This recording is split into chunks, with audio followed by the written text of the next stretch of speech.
दोस्तों, आज की कहानी है नज़रिया। एक शहर में एक आलीशान और शानदार घर था। वह शहर का सबसे खूबसूरत घर माना जाता था। लोग उसे देखते तो तारीफ किए बिना नहीं रह पाते। एक बार घर का मालिक किसी काम से कुछ दिनों के लिए शहर से बाहर चला गया। कुछ दिनों बाद जब वह वापस लौटा तो देखा कि उसके मकान में धुआं उठ रहा है। करीब जाने पर उसे घर से आग की लपटें उठती हुई दिखाई पड़ीं। उसका खूबसूरत घर जल रहा था। वहाँ तमाशबीनों की भीड़ लगी थी। वहाँ इतने लोगों ने भीड़ लगा रखी थी जो उस घर को जलने का तमाशा देख रही थी। अपने खूबसूरत घर को अपनी ही आंखों के सामने जलता हुए देख वह व्यक्ति चिंता में पड़ गया। उसे समझ नहीं आ रहा था कि अब क्या करे, कैसे अपने घर को जलने से बचाए। वह लोगों से मदद की गुहार लगाने लगा कि वह किसी भी तरह उसके घर को जलने से बचा लें। उसी समय उसका बड़ा बेटा वहाँ आया और बोला, पिताजी घबराइए मत, सब ठीक हो जाएगा। इस बात पर कुछ नाराज़ होता हुआ पिता बोला, कैसे ना घबराऊं, मेरा इतना खूबसूरत घर जल रहा है। बेटे ने उत्तर दिया, पिताजी माफ़ कीजिएगा, माफ़ कीजिएगा, एक बात मैं आपको अब तक नहीं बता पाया था। कुछ दिनों पहले मुझे इस घर के लिए एक बहुत बढ़िया ख़रीदार मिला था। उसने मेरे सामने मकान की कीमत की 3 गुनी रकम का प्रस्ताव रखा। सौदा इतना अच्छा था कि मैं इनकार नहीं कर पाया और मैंने आपको बिना बताए सौदा तय कर लिया था। यह सुनकर पिता की जान में जान आई। उसने राहत की सांस ली और आराम से यूँ खड़ा हो गया जैसे सब कुछ ठीक हो गया हो।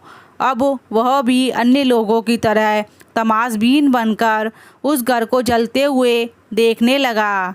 तभी उसका दूसरा बेटा आया और बोला, पिताजी हमारा घर जल रहा है और आप हैं कि बड़े आराम से यहाँ खड़े होकर इसे जलता हुआ देख रहे हैं।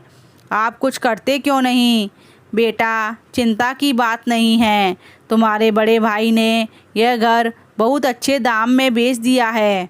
अब ये हमारा नहीं रहा, इसलिए अब कोई फ़र्क नहीं पड़ता। पिता बोला, पिताजी भैया ने सौदा तो कर दिया था, लेकिन अब तक सौदा पक्का नहीं हुआ है। अभी हमें पैसे भी नहीं मिले हैं। अब बताइए, इस जलते हुए घर के लिए कौन पैसे देगा? यह सुनकर पिता फिर से चिंतित हो गया और सोचने लगा कि कैसे आग की लपटों पर काबू पाया जाए।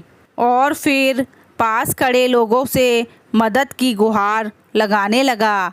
तभी उसका तीसरा बेटा आया और बोला, पिताजी घबराने की सच में कोई बात नहीं है। मैं अभी उस आदमी से मिलकर आ रहा हूँ जिससे बड़े भाई ने मकान का सौदा किया था। उसने कहा है कि मैं अपनी ज़बान का पक्का हूँ। मेरे आदर्श कहते हैं कि चाहे जो भी हो जाए अपनी ज़ुबान पर कायम रहना चाहिए। इसलिए अब जो हो जाए, ज़बान दी है तो घर ज़रूर लूँगा और पैसे भी दूँगा। पिता फिर से चिंता मुक्त हो गया और घर को जलते हुए देखने लगा।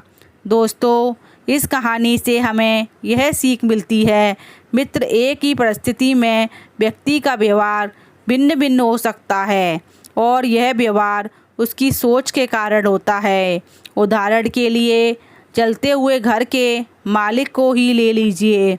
घर तो वही था जो जल रहा था, लेकिन उसके मालिक की सोच में कई बार परिवर्तन आया और उस सोच के साथ उसका व्यवहार भी बदलता गया।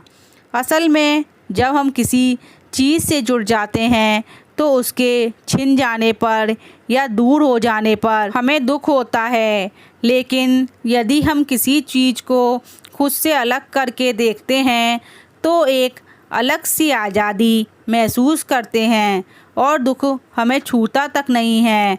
इसलिए दुखी होना और ना होना पूर्णतः हमारी सोच और मानसिकता पर निर्भर करता है।